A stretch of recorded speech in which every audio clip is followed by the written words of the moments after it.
तिचं नाव आराध्या. जन्म एका सुसंस्कृत, आर्थिकदृष्ट्या सुस्थित अशा उच्च मध्यमवर्गीय कुटुंबात. घरात एक भाऊ, एक बहीण आणि ती धाकटी.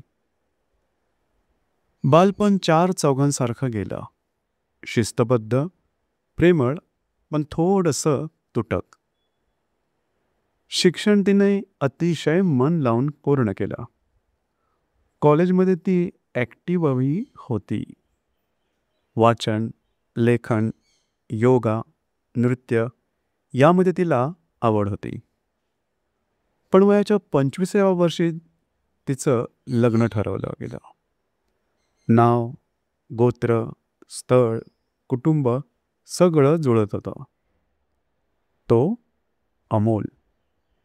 एक उच्च शिक्षित, सडपातळ, शांत स्वभावाचा पुरुष. समुद्रबोटीवर कॅप्टन. त्याचं आयुष्य समुद्रात, तिचं जमिनीवर. लग्न झालं आणि काही दिवस अगदी सुंदर गेले. पण हळूहळू तिचं लक्ष वेधून घेतलं ते एका गोष्टीने. त्याचं भावनिक आणि शारीरिक अंतर. अमोल एक चांगलं व्यक्तिमत्व, जबाबदारी जाणणारा, कुटुंबाला कधीही काही कमी पडू दिलं नाही. पण मुलगी म्हणून जिची स्वप्न हृदयात असतात, बायको म्हणून जिचं मन अनावर होतं, तिच्या स्पर्शाच्या, जिव्हाळ्याच्या, संवादाच्या गरजा मात्र तो कधीच ओळखू शकला नाही. त्यानं कधी तिला दुखवलं नाही, पण प्रेमात गढूनही गेला नाही. वर्षातील 8-10 महिने तो समुद्रात असे. आराध्या एकटी. घर, मुलं, जबाबदाऱ्या आणि एक हळवं मन. 12 वर्षात त्यांना 2 अपत्ये झाली. एक मुलगा, एक मुलगी. ती दोघांची आई झाली, पण संपूर्ण बायको ती होऊच शकली नाही. आणि नंतर लग्नाच्या 15व्या वर्षी एक अवघड वळण. अमोलला कर्करोग झाल्याचं कळलं.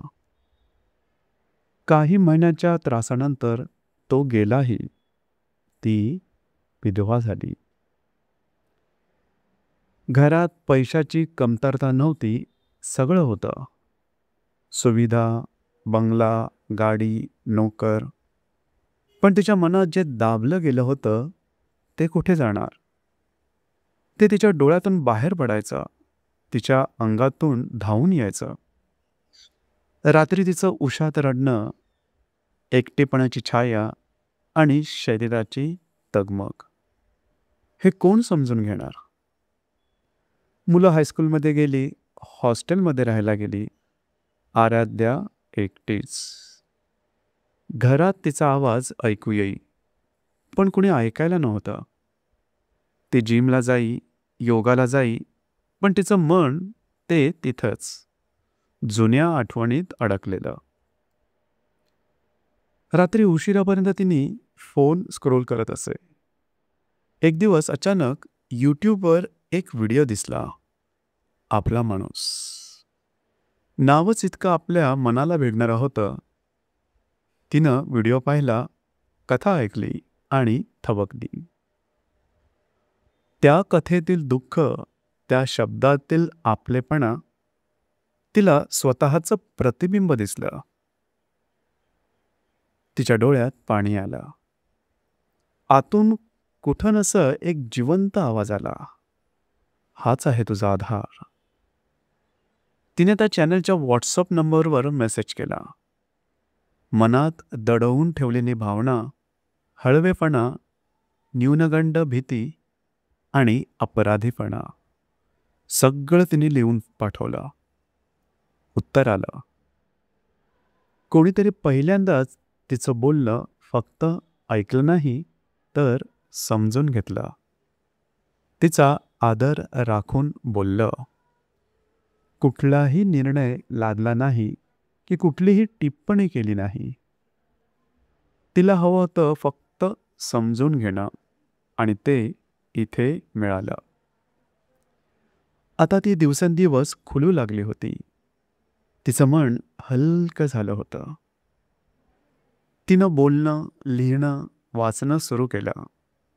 रात्रीचा अंधार आता एकटेपणाचा भास देत नव्हता. तिच्या मनात नात्यांचा एक गोड प्रकाश निर्माण झाला होता. कोणतरी तिच्या मनाच्या कोपऱ्यात बसून तिला सांगत होतं, तू एकटी नाही आहेस. तुमच्यासाठी आहे का ही कथा ओळखीची? कधी वाटतं का की तुमचं कोणीतरी असावं? कोणीतरी फक्त तुमचं ऐकणारा, समजून घेणारा, प्रश्न न विचारता तुमच्या भावना स्वीकारणारा. तर मग आपला माणूस इथेच आहे. तुमच्या भावना, गोष्टी, मनातलं असं काही नाही की जे कोणालाच सांगू शकत नाही, ते आमच्याशी शेअर करा. संपर्क करा.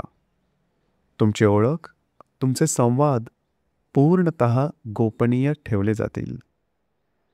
इथे नाही कोणतेही जजमेंट, नाही कोणती अपेक्षा, फक्त एक माणूस तुमच्यासाठी. आपला माणूस, एक आवाज, तो तुमचं मन ऐकतो.